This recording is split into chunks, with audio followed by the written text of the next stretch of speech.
Welcome to NYC Now, your source for local news in and around New York City. From WNYC, it's Friday, October 17th. Here's the morning headlines. I'm Janae Pierre. Attorney General Letitia James says she's prepared to defend herself against fraud charges brought by President Trump's Justice Department. The Brooklyn Democrat is accused of falsely claiming that she intended to live in a home in Virginia, which she got for a lower interest rate on her mortgage. The AG says she visits her family in Virginia often. I will defend these charges, and I want everyone to know that it is completely baseless, and I am totally innocent. James and her allies say the charges are political retribution. She's repeatedly clashed with Trump and his administration in court. The AG is scheduled to be arraigned next week.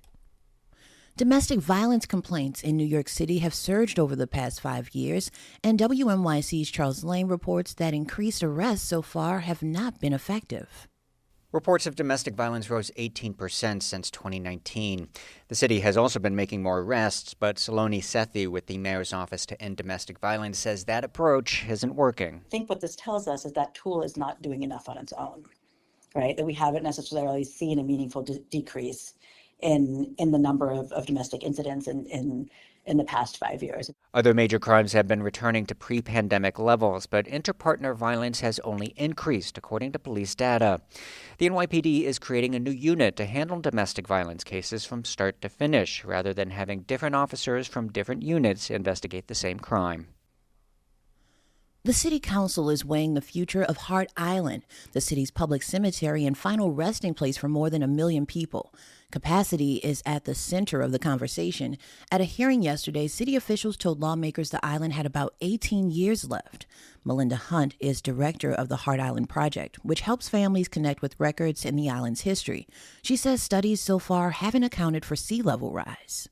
The shoreline restoration will keep water off the surface, but it will not keep water out of the boxes buried 8 feet deep. A bill would require the city's Social Services and Parks Department to examine current burial practices, estimate remaining capacity, and recommend changes. It's Friday. That means it's time for our weekly segment of On the Way, covering all things transportation. That's after the break.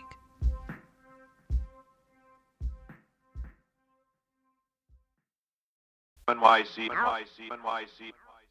I'm Sean Carlson for WNYC.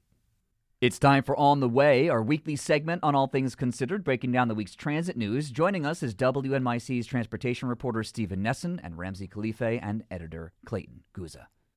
Okay, President Trump dropped a bit of a bombshell. He said funding for the Gateway program has been, quote, terminated. That's the project to build the first new Hudson River train tunnels in more than a century before repairing the old ones, which were damaged during Hurricane Sandy way back when. We've spoken of this project a lot of times on this segment. How big of a deal is this? I mean, on the one hand, it's the president of the United States talking, maybe the most mercurial and transactional president in U.S. history, but he's also vowed political payback to his enemies. So there's always a feeling of maybe he will terminate it. Yeah. But, then there's Senator Chuck Schumer, who is public enemy number one for Trump right now. And he's the top Democrat in the Senate that's using the filibuster to block the Republican spending bill in the House. Gateway is one of Schumer's pet projects. Probably no other politician has done more to get this project funded and underway. It's also incredibly expensive. It's a $16 billion project. And under President Biden, Schumer helped secure federal funding for about half of that price tag. But here's Trump speaking yesterday. The project in Manhattan, the project in New York, it's billions and billions of dollars that Schumer has worked 20 years to get. It's terminated. Tell him it's terminated. So, maybe this is just part of a strategy of his to end the government shutdown, threaten something near and dear to Schumer. Here's Schumer's response. Gateway's the most important infrastructure project in America, period. Donald Trump is trying to kill it again in pure spite and with sheer stupidity. It's petty revenge politics. Well, it might be, but with the government shutdown dragging on, it's a new move from the country's top Republican. I mean, the president loves the word terminated. What did the Terminator say? I'll be back. He did come back to the White House after being voted out. Nice. But this move kind of comes 2 weeks after coming into the third week of the shutdown. At the first day of the shutdown, Trump's budget director, Russell Vought, he tried another gambit to halt many New York projects. He started making all these announcements that the federal government would be cutting funds to projects primarily, almost exclusively, in districts represented by Democrats. In all, Vought says he was trying to stop the flow of about $18 billion worth of construction grants earmarked for New York transportation projects, primarily the Gateway Tunnel and the 2nd Avenue subway extension. Those are two of the most expensive transit construction projects on the planet and require two of the largest federal grants ever issued for mass transit expansion in the history of the country, something we reported on repeatedly. But the question is really that we've been wrestling with all day is, can the White House unilaterally block this funding? While it's a little unclear, it was all allocated by Congress. At the same time, it's up to the executive branch to distribute that according to mandates and rules that are also established by Congress. But there are ways that the White House is trying to kind of fiddle with that. Most notably on October 1st, the first day of the shutdown, the U.S. Department of Transportation puts out this new rule that they want to scrutinize what is a disadvantaged business enterprise, certain rules that certain number of public contracts have to go to minority and women-owned businesses. The U.S. DOT is saying anyone who takes a grant needs to make sure and review and come back to us and show that, hey, we don't want you saying that people are disadvantaged just because the company is run by or based on race or based on gender. So it's the most kind of legal, tangible, toothful mechanism that they've come out with so far beyond this presidential fiat. So we're going to kind of see how this plays out over the coming months. But in the meantime, he's saying that the Gateway project is terminated. Yeah. But, the bottom line is the project is well underway. There's construction at 5 sites in New York and New Jersey. If you go to the High Line, walk to the end, look down, you'll see a massive trench in the ground. That's where the new tunnel is going to be. Yeah. Look out into the Hudson River right now. There's a barge out there that's getting the riverbed ready for this giant tube that's going to be placed there in a couple of years. There's contracts signed and there's this work underway, and experts say it might actually be kind of tricky to stop the project at this point. And also, on the other hand, why would Trump, who's supported by the building trades generally, kill a bunch of building trade jobs and leave these holes in the ground? Yeah. Anything goes in the political fight of a shutdown, right? Yeah, sure does, yeah. I feel like, I don't know, correct me if I'm wrong here, but I feel like infrastructure used to be a pretty bipartisan thing, right? But it doesn't seem so these days. It looks like the federal government is using transportation projects as another pawn in basically the culture war. Yeah, I think you're right, Sean. The public fight around Gateway is just like the latest of a project that's being scrutinized by the federal government. I mean, just this year. There was first, of course, Trump's declaration that he has killed congestion pricing early this year, and there was the ensuing legal battle between the MTA and the federal DOT over that. Trump and co. then announced that Amtrak, the federally funded railroad corporation, would take control of the redesign of Penn Station away from the MTA. We're also seeing fights here between Amtrak and the MTA over strategies of construction with the Penn Access project. The MTA says Amtrak isn't giving them enough outages to do work on the Hellgate line, and Amtrak says that the MTA is just spreading misinformation. Wow. There's also the Department of Homeland Security. They tried to withhold a transit security grant to the MTA that was about $34 million, but just today a judge ruled that that's illegal.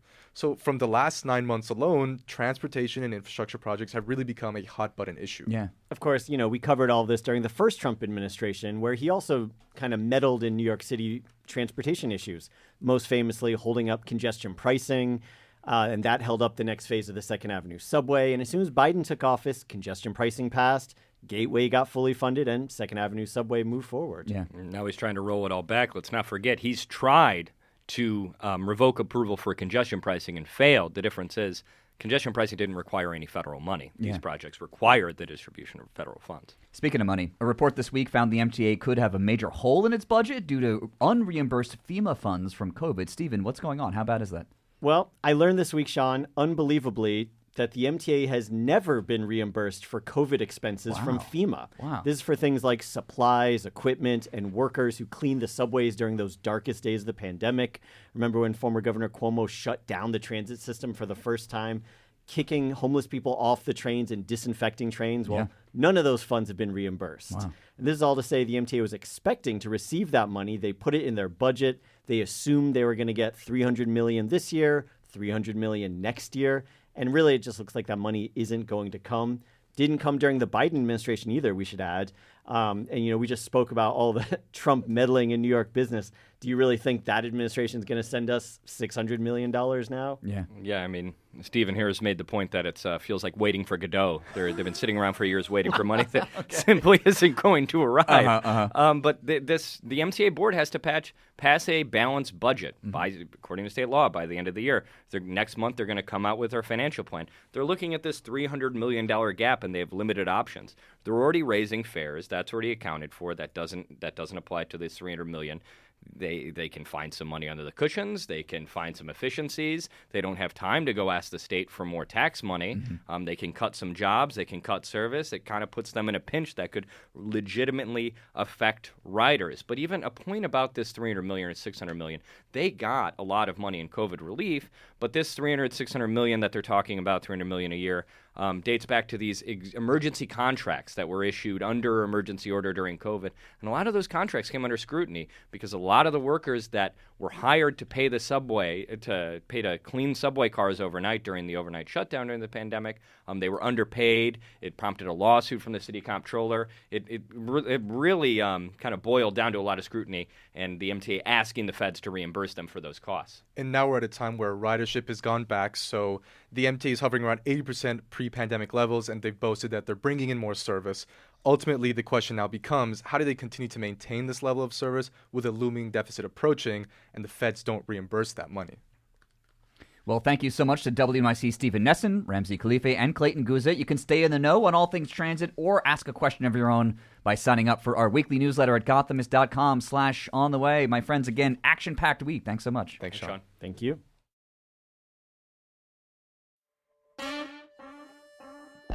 Thanks for listening. This is NYC Now from WNYC. Be sure to catch us every weekday, 3 times a day, for your top news headlines and occasional deep dives. Also subscribe wherever you get your podcasts.